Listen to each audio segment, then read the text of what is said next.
রহিম রামনগর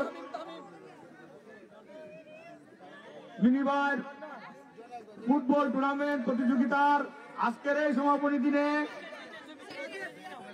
রামনগর বনাম বরগাঁ দুইটি টিমের মধ্যে যে খেলাটি অনুষ্ঠিত হয়েছে অত্যন্ত সুন্দর এবং সার্থকভাবে আমাদের এই এলাকাবাসীকে খেলা উপহার দিয়েছেন এবং এই খেলায় আমাদের এলাকার গণ্যমান্য মুরব্বিয়ান এবং বিভিন্ন প্রতিষ্ঠানের প্রধান শিক্ষক এবং সহকারী শিক্ষক বিন্দু এসে আমাদের এই খেলাটিকে সার্থক করে তোলার জন্য আমি আমার এলাকার পক্ষ থেকে আমি আমার গ্রামের পক্ষ থেকে তাদের সবাইকে আন্তরিক অভিনন্দন জ্ঞাপন করছি এবং এই এলাকার যাতে এই খেলাটি অক্ষুণ্ণ থাকে সেই জন্য আপনারা আমাদের জন্য দোয়া করবেন যাতে আমাদের যুব সমাজ আমাদেরকে সুন্দর খেলা আরো ভবিষ্যতে উপহার দিতে পারে।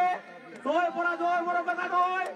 আজকে বরগাঁ যে টিমটি আজকে প্রথম পুরস্কার উপহার নিতে যাচ্ছে আমরা তাদের জন্য দোয়া করতেছি যে ভবিষ্যতে যেন তারা আমাদেরকে আরো সুন্দর খেলা উপহার দিতে পারে। এই প্রত্যাশা রেখে আমি আমার সংক্ষিপ্ত বক্তব্য শেষ করছি। আল্লাহ হাফেজ।